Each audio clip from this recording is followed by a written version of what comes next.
job market Mark Anthony Dyson talks about on his podcast. Yes. This isn't just about scarce jobs. It's about completely fake postings, fake employers, fake recruiters, even fake advice. It sounds like a minefield. It can be. Dyson really stresses vigilance. Job seekers have to verify everything. Research the company Glassdoor, Reddit, wherever. Be super skeptical of unsolicited offers. Check email addresses, websites. Wow, it adds a whole other layer of stress, doesn't it? It really does. Coaches, you need to equip your clients to spot these scams. Critical thinking is key here. Thank you for being here today.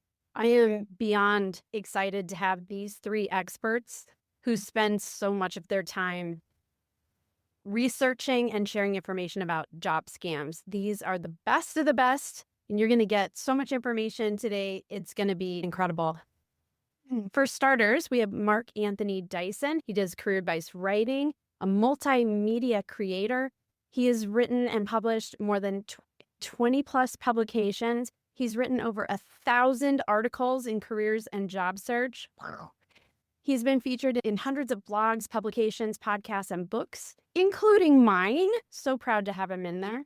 And then he's also created the Job Scam Report in May of 2024. We started seeing job scams run rampant. And he is also the voice of job seekers since July of 2011.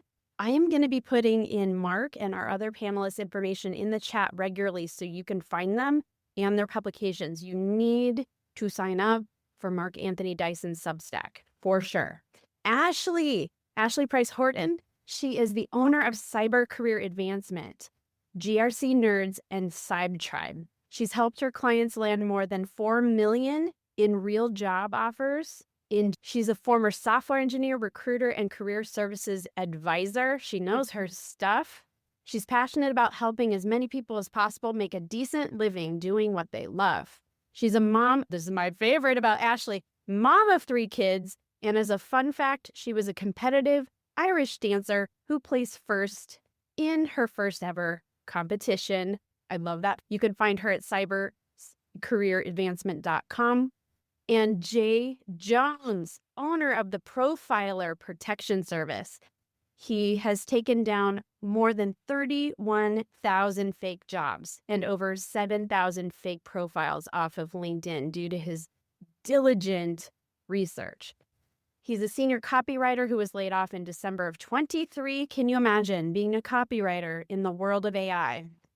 And set out to help job seekers while looking for work at the same time. And that's how he's uncovered so many scams. He hates the state of the job market and how inaction and lack of urgency enable scammers. And recently, he released volume 2 of the Profiler's Scam Detection Guide. And we will be promoting that through the chat as well and in a follow-up email. It's something that you may want to consider purchasing because he gives you real examples and screenshots of what these scams look like. It's absolutely mind-boggling.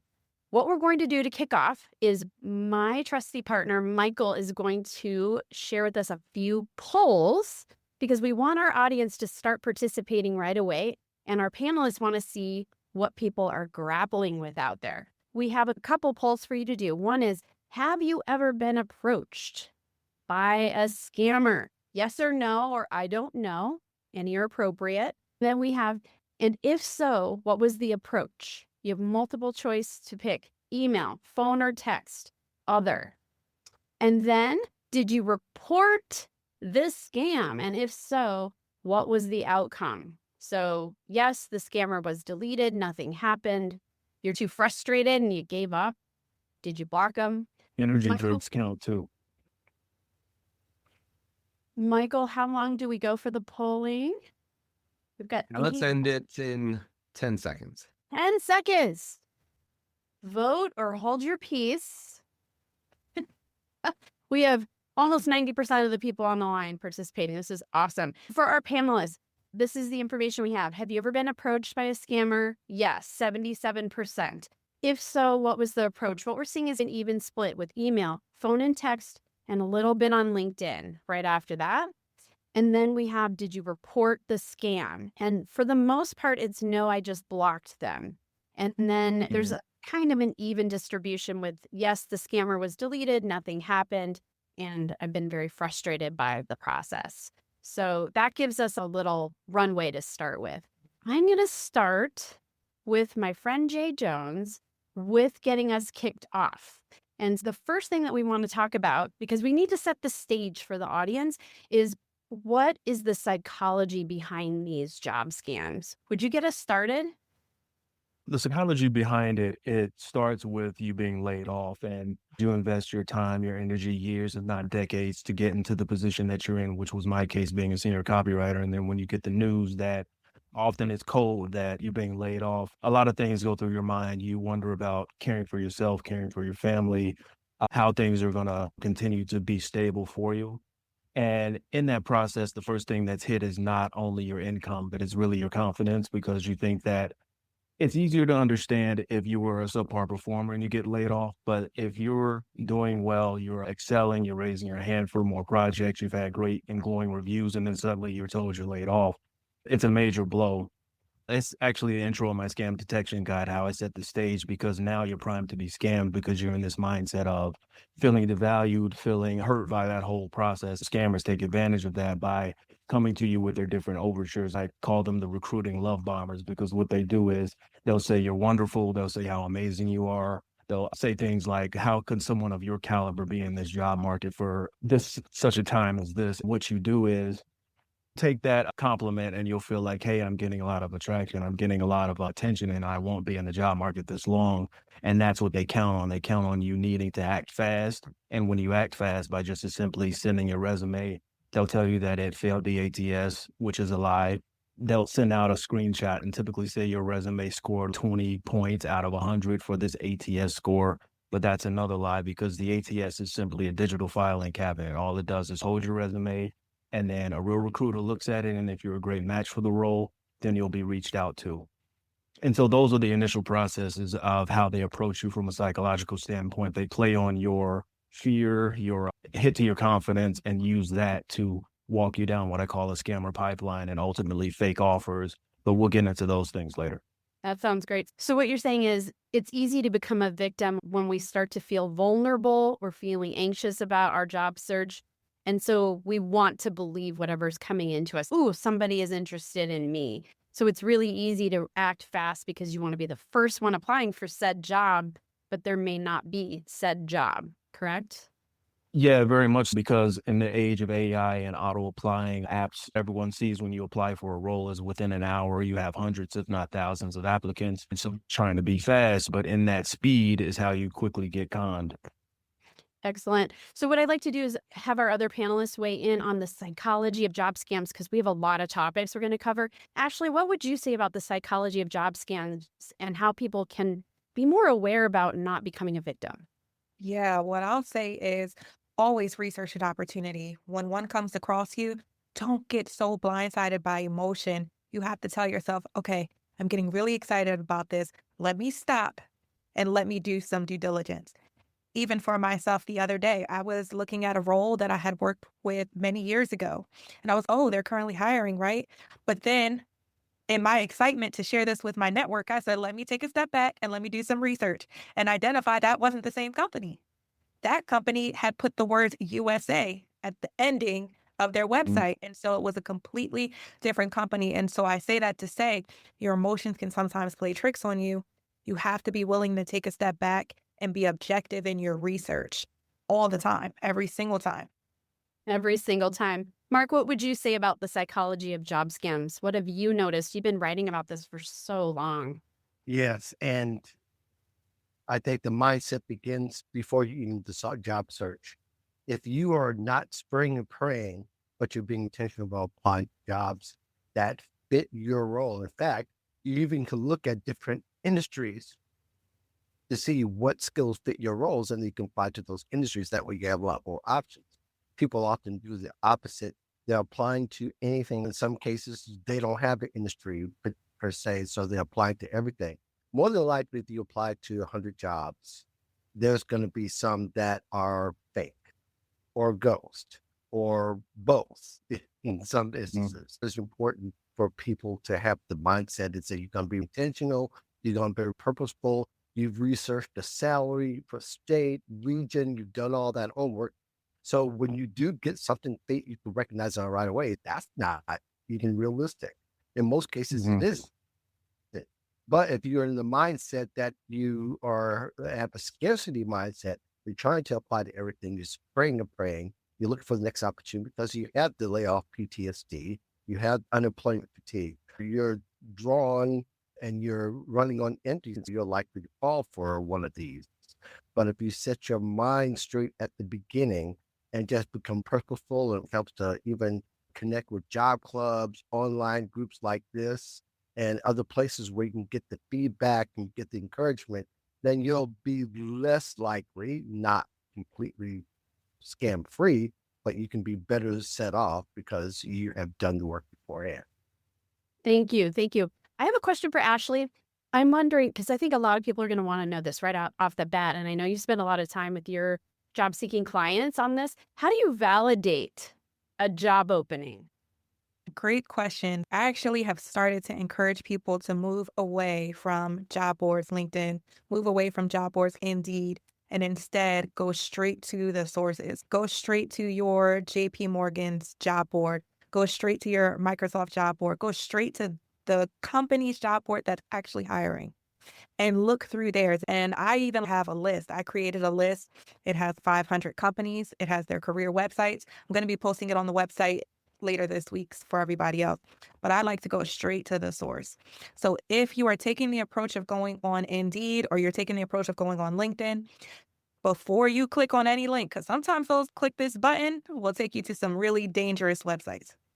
I say instead, create a whole new tab, go straight to the legitimate company's website, and then do your search there, because sometimes it will say that a post was published 3 hours ago, and that post was published 3 months ago on the original careers website, if you take a look. When in doubt, try to go straight to the company's website, not the third parties.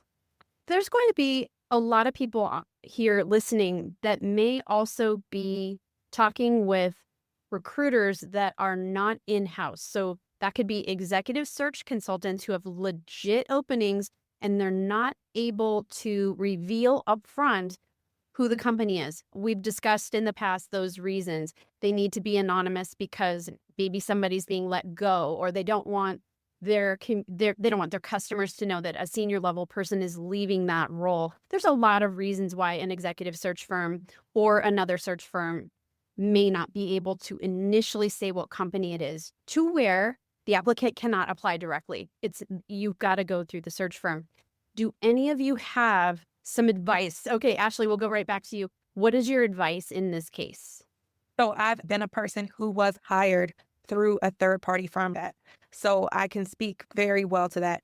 What I will say is, before you go with them, you need to do your due diligence and make sure that company that's reaching out to you is legitimate. For me, I utilize a company called Tech Systems. They're very well known and respected. But if somebody approached me that I didn't know and I couldn't find any research on them, I highly likely wouldn't go with them. I wouldn't take the risk to reward, not in favor of me. So I would say do your research additionally first. Okay. And you know what I would say, because I'm affiliated with Talents Group Executive Search, and Sherry Kitsowen is a former Intel alum and the CEO of Talents Group. You can go to Talents Group. You can see all the people on her homepage. Then you can go to LinkedIn and see that they have thousands of people that they're connected with, healthy network, and they're not fly-by-night recruiter. And these are people that have a long time of employment too with the same company. Again, due diligence is key. I'm going to shift and talk and ask Mark about what's new in job scams today. How are some of these job scams evolving? One of the biggest things that we see is deepfake videos are probably becoming the next big thing. We're seeing that now the softwares begin to catch up. People may not have to do the John Cena test, which is you see something might be suspect in an interviewer or somebody on a Zoom call or any other call. The lips are slow. Therefore, you got to identify, okay, they don't seem real. You ask the person, can you see me? And that's what I call the John Cena test. A lot of the software, Google VO3 has a software, as well as I believe Sora 2 is one that has been thrown around recently, where these videos come alive. And they're eventually going to catch up to where this could be a real conversation with four of us with nothing but avatars that look realistic. Job seekers are going to have to really start to identify very deeply the real companies and how they interview. You got to start asking those questions. How was my first interview? Is it with the avatar? Is it with a real person? What to expect? You've got to look at some of the prototypes to really be able to tell the difference between what's real and what's not real. It's practically at our doorstep coming out. And I feel bad for those who might be in a situation like federal government employees who are experiencing shutdown. Some of them may not make it back to their jobs and not get paid for what they've done in the past. So they're going to be pretty vulnerable to whoever may say, we got a special government program and you may have to take this fake certificate program to get into the program. And then you've got to pay somebody else to do something else. And that's just a hypothetical, but that's a possibility. You've got to be able to tell the difference if they're using some kind of video. So that's one of the big ones. I think is the biggest concern on my mind because we validate everything through video. We tell people, hey, you're going to have video interviews. Now you possibly may have a fake video interview if you're not careful. Oh my goodness. Thank you for that. I appreciate that. Hey, Jay, I was reading your awesome guide, the scam detection guide this morning. You talk about scam killing questions in that guide. Could you give the audience a taste of what they could get in that guide? What are scam killing questions? Yeah, so the questions originate from you having the mindset that you're still in control of your career, because I mentioned when it comes to the mindset and being psychologically hampered by being laid off, it puts you in this position of feeling overly compliant. So you don't want to ask critical questions because you're trying to move fast and have that recruiter who you believe is real get you to a real opportunity. But when you do that, you lose the executive decision making that you have over your career. So ask questions like, who are you? Who have you placed recently? Where can I find you outside of LinkedIn? Because a lot of the fake recruiters, they don't have pictures anywhere else on the internet. They don't have any other social presence at all. And they have these bloviated titles and these dream career arcs. They'll say they worked at Tesla. They'll say they worked at Microsoft. They say they worked at Apple, because they're doing this process of using reputable companies to make you fall in love with the idea that, oh, this is a trusted person. So since they made it to these places, they can get me into these places. So ask questions. What is the name of your company? What is the website? What is the job requisition number? So you can search that rec number to see whether or not it actually is a real one. You can do Boolean search where you copy the job description, put quotes around it in Google, and then you can see, as to Ashley's earlier point, which I see constantly, is jobs that will be listed on LinkedIn for 3 hours and you think it's a fresh job. But when you search for it using the quotes I mentioned, you'll find that exact same job description is 3 months old, or the job is actually closed. And that ties into job scraping, because job scraping is where companies can take job descriptions that they have no affiliation with, put them on their pages on LinkedIn and act like they're hiring for the role. But what they're doing is they're being interlopers in the process and getting your email or whatever information they can to data harvest and sell your data to third-party data brokers. So it's a massive thing, but back to the scam killing questions is have power and know that you're valuable, know that you have the right to ask questions and be critical so you can make sure you're not entering into a scam. Thank you. One thing that comes up for me when the three of us had this discussion as we prepared for our session together is I think that job seekers can build up some calluses and be really wary of everything coming at them. And then when they have a real human, a real recruiter reaching out for an awesome opportunity, there could be a tendency to not communicate back with that person in the warmest of ways because they've been deflecting. So what would you have our audience know about being vigilant while still maintaining that level of human that other people want to hire and not being too abrasive?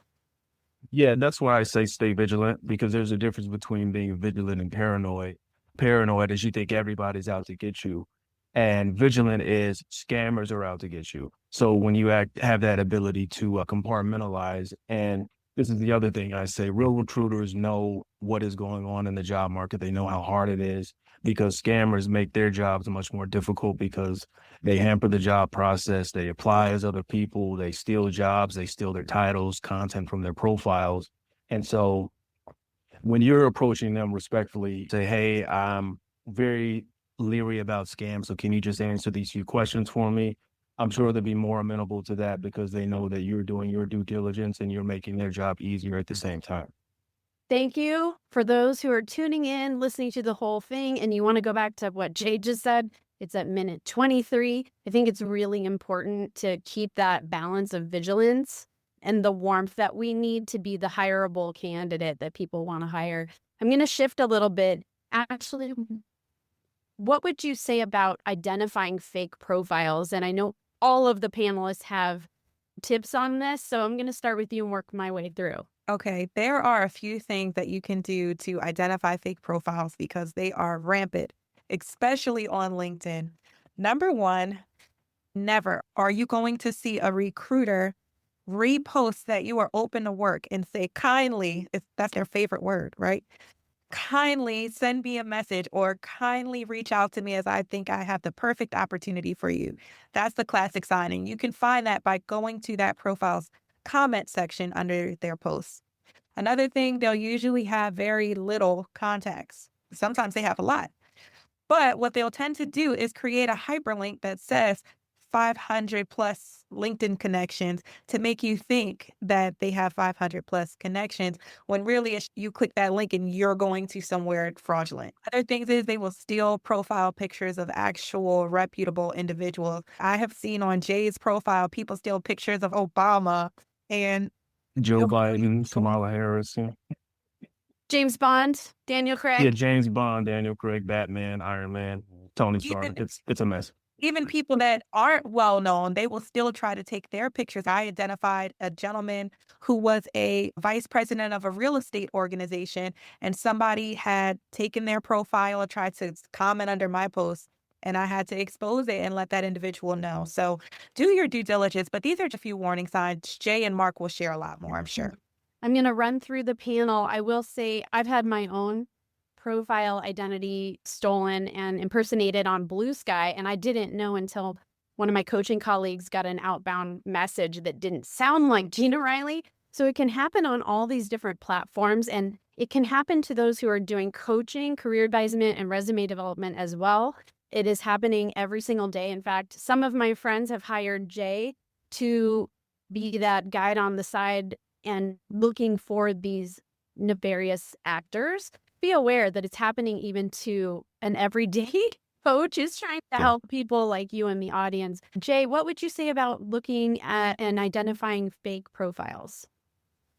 I call what I mentioned when they use the manipulation of the custom URL, I call that gaming the URL, because they know that a major tell is minimal followers, but you claim to be a VP of recruiting. And so what they did to try to make themselves look legitimate was they would write in 500 plus connections, or I saw one profile do 1 million followers. I always say I never accuse them of being smart, but they do whatever they can to try to look real. And I always say that the more they try to hide, the more they reveal themselves. And so I made it more difficult on them to pull this stuff off. But a lot of fake profiles, like Ashley said, they'll do the repost, which ties back into your mindset of needing people's attention, needing to get to a real job opportunity. Because when you see this VP of recruiting for Robert Half or Insight Global or Korn Ferry or any other reputable talent firm, you'll think, oh, hey, I'm getting some information, I'm getting some traction, I'm getting some attention, and you'll reach out, they want your resume, and then they'll lead you to that ATS nonsense once again. But other fake profiles, they are hijack profiles. And so what I've seen as a major uptick is thousands of profiles that are inactive, that are verified and premium, have been compromised by scammers. And then they use those profiles to reach out to people. Since they're trying to move fast, I've seen construction workers suddenly pivot into being resume writers. So a major tell of a hijack profile is if you look at the career history, it doesn't match what they're doing. So if a construction worker who has historically been a construction worker is suddenly a resume writer, you most likely have a hijack profile. And a lot of them are being more tricky by doing their dirt in the message sections as opposed to commenting. But I have a lot of people who send me messages and they ask me, hey, is this profile, what do you think about this? And I'll tell them 9 times out of 10 that it's a hijack profile. And so once I find out, I'm on it. One thing that occurred to me too is when I'm looking at profiles, especially even accepting a connection request, I'll go in and see the recently posted activity, see what it is they're engaging with. And if it's off topic or it's strange or it has nothing to do with that company, and maybe even commenting on things that are happening in other countries that are super irrelevant, it's a red flag because you're straight up the middle recruiter isn't involved with all that other activity. They're too busy trying to recruit and do their jobs. Mark, I want to... Pardon me quick. There's one caveat to that I forgot to mention. The reposting, what the profiles will do if they take over a profile that actually is a recruiter that works at a company like Salesforce or whatnot, or they're trying to look like they're affiliated with a company they're pretending to work for, they'll repost a bunch of content from that company to look real. Okay. Mark, anything else on fake profiles that we feel like the audience should know that we did not cover? Yeah, I want to cover one thing I want to cover is the other side is that people do press links when they see profiles to test. And one of the things you want to do is avoid going to the site where they have posted because they're more than likely they'll install spyware or malware of some kind to track your activities across the web and into your financial information, which you want to clearly avoid. You could check a site before you go to it. If you have any doubts at all, it's called whois.com, and it will tell you who the site owner is. If you know that Adecco is, or this, or whatever firm, could be an executive search firm, they've existed for many years, you go and put that URL, but they create the site. It says that site owner is not the one that the company owns, and they just create the last 6 months, then that's the one you want to avoid for sure, because that's not how companies operate, especially those who've been in the industry for many years. They don't give their site to some person to own for themselves. They own it themselves. Really critical things I think people need to recognize. If you don't want to go through all that, just put the URL part in Google or whatever, use Brave, and it will legitimatize or not legitimatize the site's existence.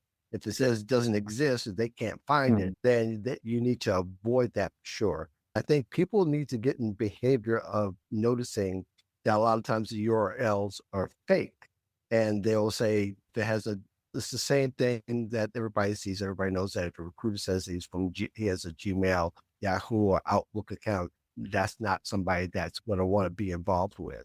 Even though people may even use the extensions to it. Let's say they have a URL name, and after that, it may say careers-adecco.com. That's a no-go because that's not something that, again, the company will allow to do for, even if it's a special assignment. The company's proprietary information and employees associated with them are going to use the associated URL that's proper for them. Sure. So I would say it says clarify, verify, but don't just apply. You got to check everything out, no matter how laborious it's going to be worth your time.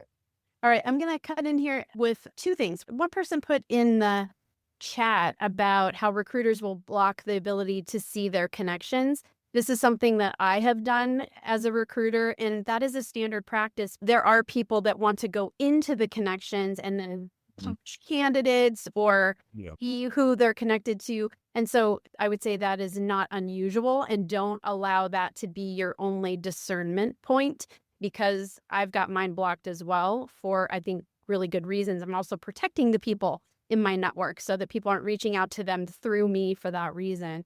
The other thing is we've got some Q&A. We've got, what do you know about the reason Indeed, LinkedIn, and other companies forcing signing arbitration agreements just to apply or use their app? I have not heard of this. Have you all? Ashley? Yeah.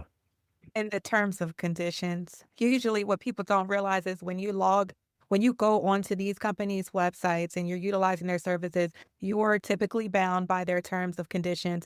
And in their terms of conditions, they will usually have stipulations where, as a user of here, you cannot hold us as harming you for anything that comes as a result of using our services, and you're bound by it.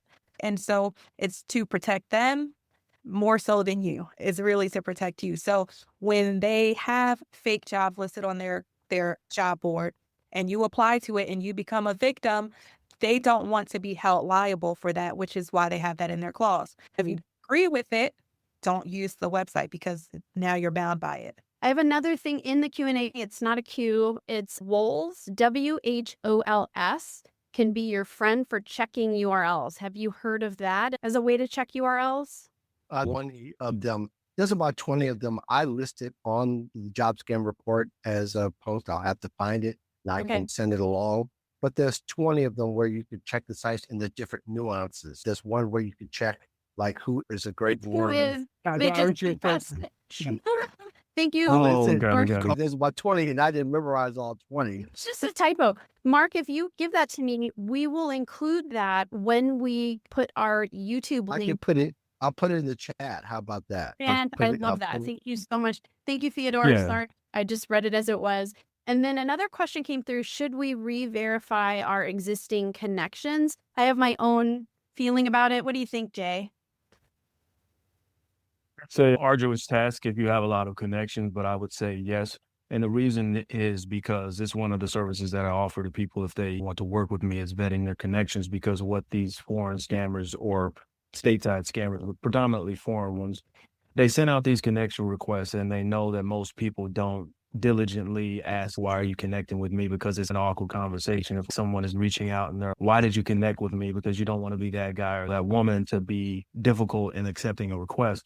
So most people just blindly accept it. But what certain scammers do that are more savvy is they quietly build authority by connecting with people in the industries they're pretending to work in, connecting with leaders and different people in senior roles, because I've seen profiles that have had 23,000 real followers and over 10,000 connections, but it was entirely fake. The example, it was a profile named Lillian Warimo. She pretended to work for Disney, had been on LinkedIn for maybe 8+ years. And it was actually a stolen photo of a Nigerian attorney who wasn't on LinkedIn. And you wouldn't know that it was fake because they didn't post any of the kind leads. They didn't do any nefarious activity, but it was just there quietly building authority so that it could be something that could direct job seekers to the other ones that are more easy to spot. Awesome. Thank you for that. What Gina? would you say? Oh, Mark, you have one more? Yes. I just wanted to add on this caveat to what is a combination between what they and Nasty had already said, that when people go to certain sites, you'll notice that we talk about scraping profiles. We have to talk a little bit about scraping sites because that's what scammers would do to build their own URL. They can change a letter. Yeah. They can change a letter and make it seem like instead of Microsoft with one T, Microsoft now has two T's. Now, most people don't catch spell check. In fact, a lot of people, their eyes play tricks on them when they see a lead or something that could mislead them. The nuance is that the scammer has scraped information from the original site and put it on theirs. The gold mine is to look to see what kind of content they have. Do they have the depth of content? In most cases, they don't. But I will say there are times when, too, that there are companies that they'll scrape it from a startup. And a lot of the startups don't have a lot of content on their site. So you could very well be looking at a real company, but it's a startup. And the scammer could have the exact same content because it's not much there they started. So then you have to go back to vetting the person that approached you and relying on that information. I think people have to understand that part of it. It's a jungle out there, but your mind play tricks on you at the same time. Some of those tricks could work in some cases, especially in case where there's content and websites involved. Thank you. And Ashley, I got a great question in the Q&A. After sending your resume to a job scammer, what actions should you start taking after that?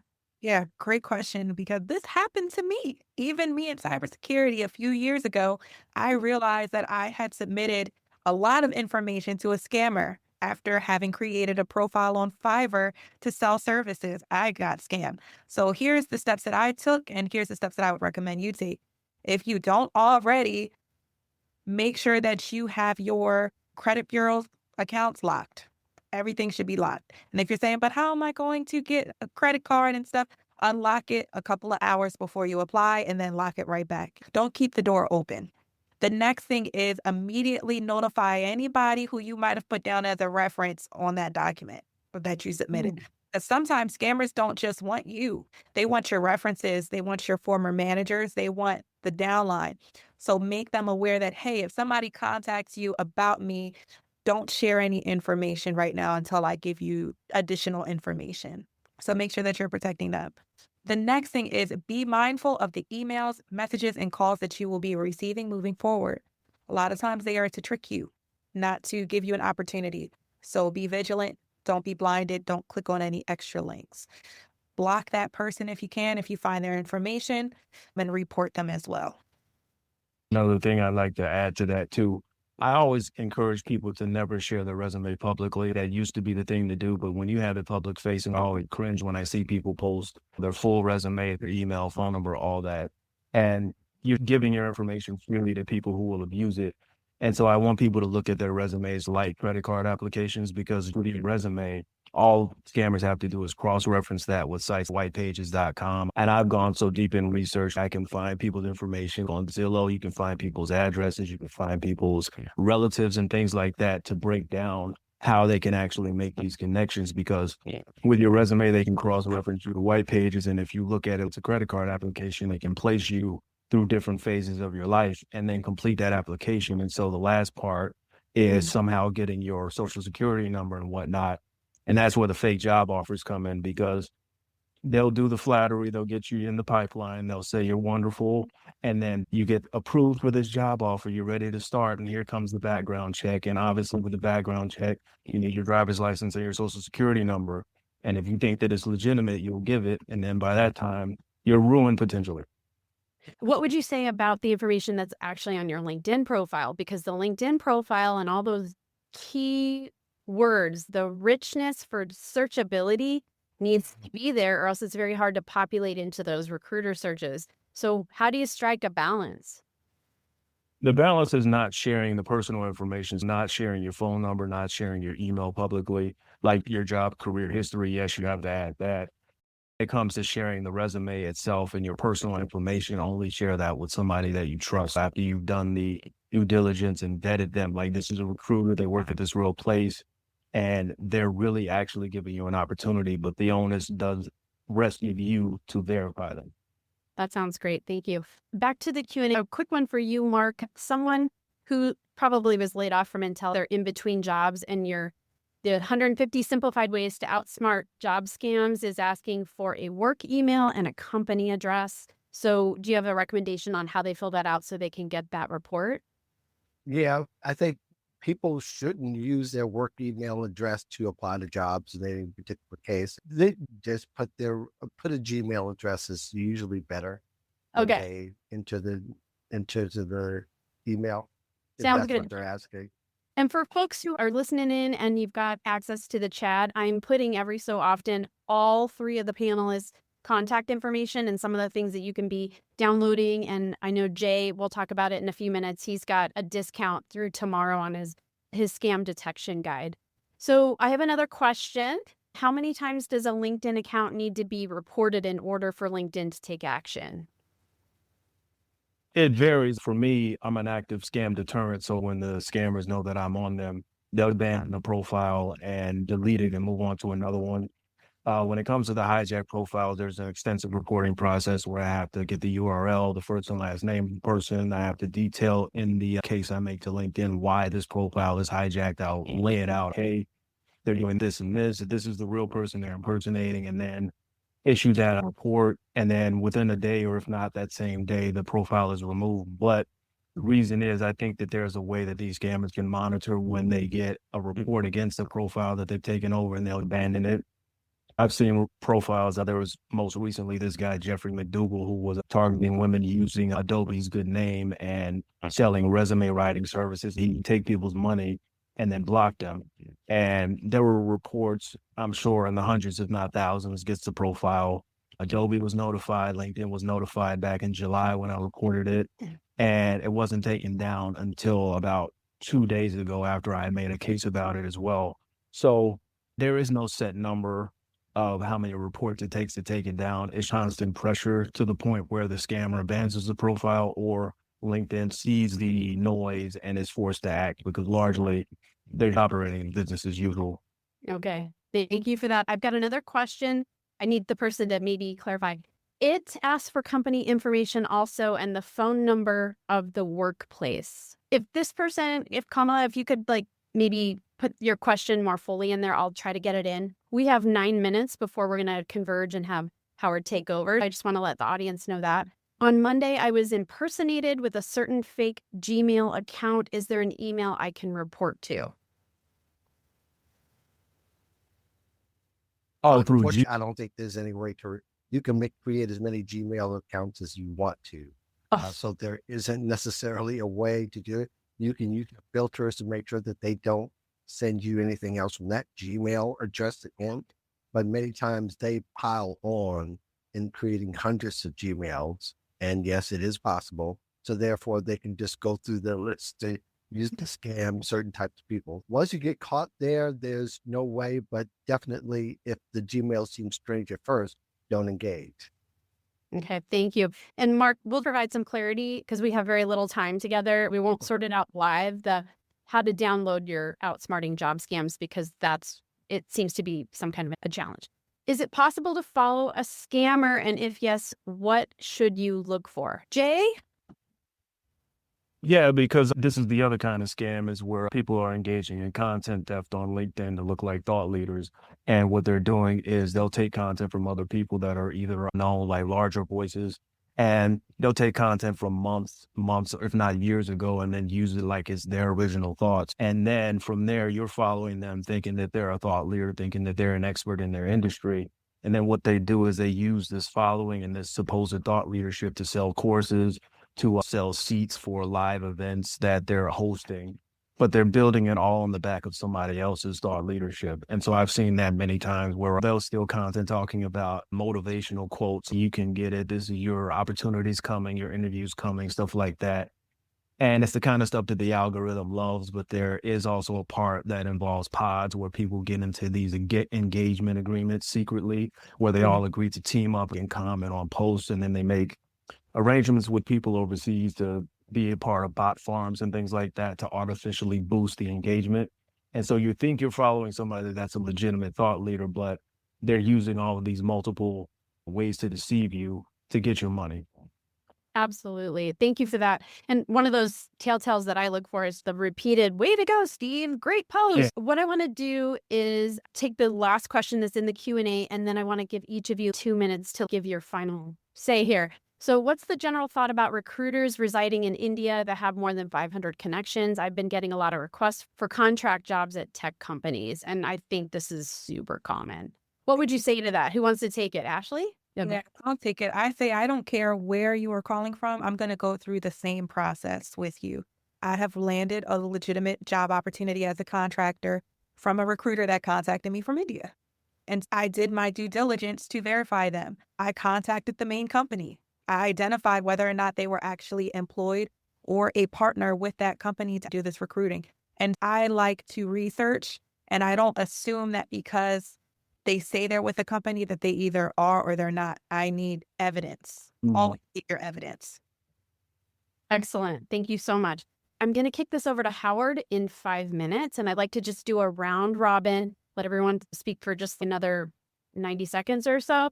So, Mark, let's start with you. What's the final thing you would leave this audience with for this moment? As I mentioned before, clarify, verify, but don't just apply. Research everything, vet everyone possible. One of the biggest things that people will need to understand is that when you've got your mindset right, you can avoid a lot of the scams and won't be tempted by too good to be true offers. Another won't look good to you, and it won't make sense. Disengage after the first sign. Don't try to look for other signs. If it looks suspicious that first time, disengage, block, report.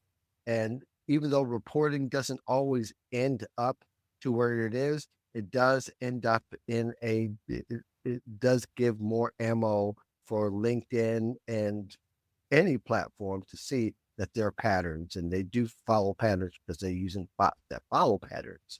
So I would stick to that. Thank you. You can find Mark Anthony Dyson at substack.com. 150 simplified ways to outsmart job scams in 2025. There's a link in the chat, and then we will follow up in a matter of 2 days with information on our IAN website as well for those who are finding it a challenge to break into that. Ashley, let's go to you. What's your closing 90 seconds that you would leave the audience with? Yeah, my closing 90 seconds is do not allow desperation and your emotions to get you into a situation you cannot get out of. Always do your research, go to credible sources. And if you have to question whether or not the opportunity is legitimate or not, go with your gut and always make your gut be skeptical. Don't go with it. The next thing is don't feel like because you are job hunting that you can't have any income coming in. I always tell my clients while you are job hunting, continue to have income coming in because it doesn't have to come to a 9 to 5. In fact, this weekend on Saturday, I'm going to be hosting a workshop where I show 77 different ways in which you can bring in extra income each month without a 9 to 5 job. Jay has been an attendee of it in the past. You can find that on my LinkedIn as well if you'd like to attend. But just know that you should have some kind of income coming in while you're job hunting so that you do not become desperate and become a prime target for scammers. Is that an event that people can sign up for, attend? Yes, so you can attend. This is a pay what you can event. So even if I'm really low on funds, I only have $1, you can attend it as well. The goal is for as many people as possible to have income coming in while job hunting. Thank you, Ashley. So I put Ashley's information in the chat again. LinkedIn, she's at A. Price Horton on LinkedIn. She's at cybercareeradvancement.com. If you're curious about careers in that space, reach out to Ashley. She's amazing. And now we're going to go to Jay Jones. Jay, what would you leave the audience with today? That you're valuable, that what happened to you and what's happening in this market is not a reflection of you. It's a chaotic time, but I'm trying to help people find peace within it and get to real opportunities faster. I release volume 2 of my scam detection guide. It's normally $49.99, but if you use code Intel, it's $39.99 through the end of business tomorrow. I've gotten 31,991 fake jobs off LinkedIn, but what I've learned is that you can't depend on the platform, any platform, to look out for you. There are a lot of things put in place that say things are being done, but when you look at the action, it starkly contrasts what is being said. And so for me, I asked myself the question at the beginning of this journey, did it have to be like this? And the answer was no. And so to get to this point, I'm happy to see the results and be here before you to help more people be safe. You can find me on LinkedIn /NJonesDoYouCopy. Website is jonesdoyoucopy.com for my copywriting work. And then if also you're interested in the profiler protection service, that information is available on my LinkedIn profile while I build the website for that too. So thank you. Thank you so much, Jay Jones, the profiler, as he is known, and that scam detection guide. I've been honored to get a sneak peek at that. It is 50, 60 pages full of examples, screenshots, all those things that you're wondering, how do I identify these scams? Jay has dedicated so much time. I can't even tell you. Support him, support his effort. And please go to LinkedIn and at minimum follow these 3 people. And if you heard him here today and you want to be first degree connected, send him a little message. I saw you on the IAN, our webinar, and I appreciate the work that you're doing because I'm sure it would make their day. Everyone is here pro bono, sharing their wisdom. Ashley, Jay, Mark, thank you. I appreciate you. I'm so glad you're in my network because things I do not know. And Howard, I'm going to kick it over to you. Thank you hugely. Thank you to Gina for assembling yet another outstanding panel. And Mark, Ashley, and Jay, we certainly appreciate your time and your leadership. We definitely look forward to seeing more of you and the products producing and services you're producing. I'd also like to make you, the audience, aware of our next event 2 weeks from today. That's on October 22nd. This will be from 9 to 10:15 a.m. Pacific time. And the event is Humanity Celebrates 50 Years of Mars Exploration with the Viking Mission. This is going to be presented by Intel alumna Rachel Tillman, who is also the founder and director of the Viking Mars Mission's Education and Preservation Project, and also is the daughter of one of the members of the original Viking mission team. And she'll share how the team achieved really audacious computing, engineering, science, and political feats using 1970s technology. Clearly, if you're an Intel alum, chances are you've always had an interest in technology, science, and/or space, so this program will combine all those interests and should be a must-see for you.